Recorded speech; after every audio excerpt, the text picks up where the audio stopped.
जरा सा काम करने में तुम्हारे सिर में दर्द हो गया। आपके तो नाटक ही नहीं खत्म होते। क्या तू रिक्शा करके आई है? जरा जरा से रास्ते के लिए तुम्हें रिक्शा चाहिए? देखा मौसी जी, अगर आपकी जगह इनकी बहन आई हुई होती ना, अरे खुद की बहन आती तो ऐसे भाग भाग के 70 खाने बना देगी। और आपको देखो, दाल चावल में टरका रही है।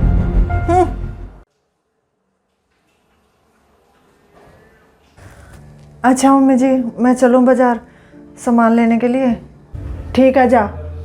दीदी आप भी चलते ना मेरे साथ, मेरा साथ हो जाता। भाभी आप ही जाओ दोपहरी में, घर में बिना एसी के तो रहा नहीं जाता, और बाहर इतनी गर्मी में ना बाबा ना। और वैसे भी आप राशन लेने जा रही हो, कोई शॉपिंग करने नहीं जा रही हो, आप ही ले आओ। अरे तुझे नहीं जाना तो मत जा, बहस भी क्यों कर रही है? और बहू तू जा और जल्दी आ जाना, फिर आके खाना भी बनाना है, कभी लेट हो जाए। ठीक है मम्मी जी।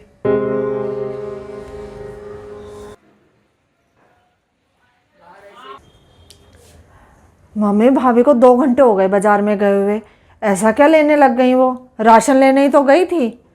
अब मुझे क्या पता कब तक आएगी। देख ऐसा है, तू है ना मेरे लिए चाय बना दे, मेरे तो सिर में दर्द हो रहा है, चाय का टाइम हो गया है मेरी। ऐसा है 15 मिनट रुक जाओ, भाभी आ गई तो ठीक है, नहीं तो फिर मैं बना दूंगी। अब आपसे भी बिना चाय के रहा नहीं जाता। अब मैं उठूंगी बनाऊंगी, फिर आने दो भाभी को, आती होंगी। अब तो हो गए तेरे 15 मिनट, आधा घंटा हो गया है, जा बना ला रही हूँ। आपको तो ना मैं बैठी अच्छी लगती ही नहीं हूँ। हे भगवान, लो आ गई भाभी। अरे भाभी कहाँ रह गई थी, कितनी देर लगा दी आपने? बस दीदी, बाजार में इतनी भीड़ हो रही थी ना, रिक्शा निकलने तक की जगह नहीं थी। क्या तू रिक्शा करके आई है? अरे दूरी कितना था, पैदल ही आ जाती।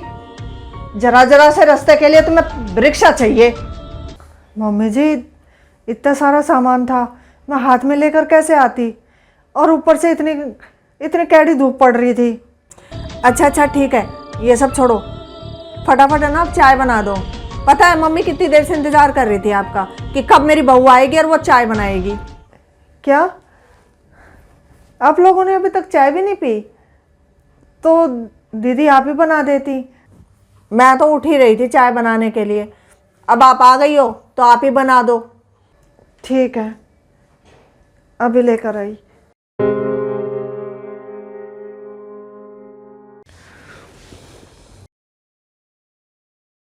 अब चाय पी ली तूने, अब जाके ना फटाफट खाना बना दे।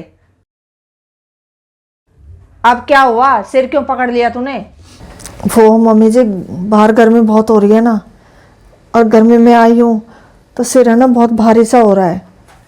क्या भाभी, अरे जरा सा काम करने में तुम्हारे सिर में दर्द हो गया, इतनी तो गर्मी भी नहीं हो रही है।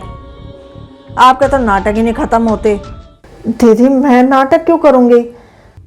तो ये सब छोड़ और जा फटाफट खाने की तैयारी कर, नहीं तो देर हो जाएगी।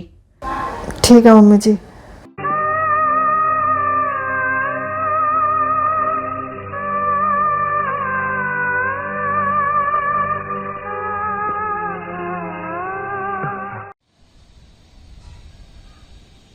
आज कैसे रास्ता भूल गई तू? कब से बुला रही थी मैं तुझे? अरे बस जीजी क्या बताऊं, आज तो मैं रेनू के लिए आई थी। रेनू के लिए? क्या मतलब? वो आज मैं ना रेनू के लिए एक रिश्ता लेकर आई हूँ।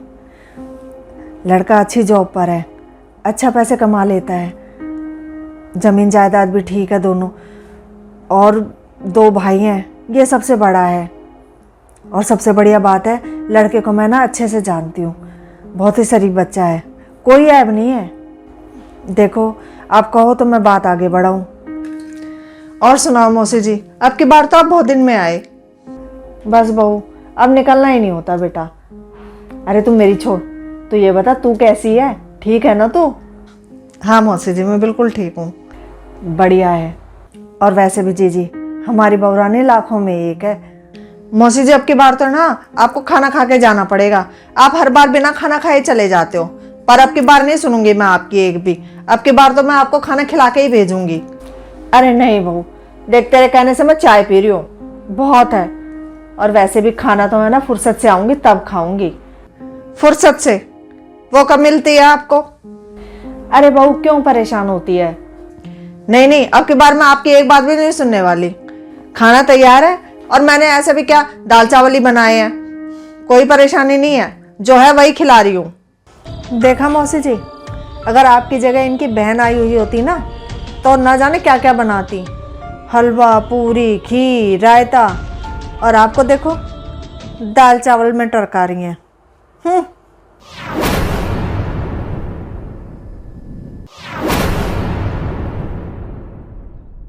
नहीं नहीं दीदी, ऐसी कोई बात नहीं है। मैं तो बस, मौसी जी आपको दाल चावल नहीं खाने, कोई बात नहीं, मैं आपके लिए वही बना दूंगी जो आप कहोगे। सही कह रही है मेरी बेटी, क्या गलत कह दिया इसमें? अरे खुद की बहन आती है तो ऐसे भाग भाग के 70 खाने बना देगी। अब मेरी बहन आई है तो दाल चावल में टरका रही है। अरे जी आप भी कैसी बात कर रही हो? जा बहू, तू ऐसा कर, मेरे लिए खाना लगा दे। देख वैसे तो मुझे भूख है नहीं, पर तेरा मन रखने के लिए मैं थोड़ा सा खा लूंगी, ठीक है?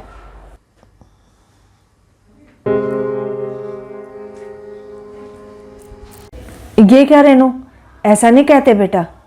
और जी आप है ना उसको समझाने की बजाय उल्टा उसको शह दे रहे हो। अरे बहू को कितना बुरा लगा होगा। ले, हम माँ बेटी ने ऐसा क्या गलत कह दिया? सही तो कह रही थी। हाँ देख बेटा, अब तो छोटी बच्ची नहीं रह रही है। अरे कल को भी तेरी भी शादी होगी, तू भी किसी के घर की बहू बनेगी। और बेटा जैसे तू आज अपनी भाभी के साथ कर रही है, कल को तेरे साथ किसी ने करा तो अच्छा लगेगा तुझे? और जी आप क्या हमेशा यहीं बैठी रहोगी? देख बेटा, मायका है ना बेटी का, केवल माँ से नहीं होता, भाभी से भी होता है। माँ के बाद भाभी से ही मायका होता है। अगर तू आज भाभी से ऐसे तकरार करेगी, तुझे जवाब देगी, तो क्या भाभी को तेरा आना यहाँ पे पसंद आएगा? नहीं ना। अगर तुझे मायका रखना है ना अपना, तो तुझे भाभी से बनाकर रखनी पड़ेगी, समझी? नहीं तो तू देख ले, फिर यहाँ आने को भी तरसेगी तू। भूल जाना फिर, यहाँ कोई तेरा मायका भी है। देख बेटा, मेरी बात कड़वी है पर 16 आने सच है। और जी आप भी एक बात हमेशा याद रखना, ना बेटा निहाल करेगा ना बेटी निहाल करेगी। बुढ़ापे में सेवा सिर्फ और सिर्फ बहू ही करेगी, समझी आप?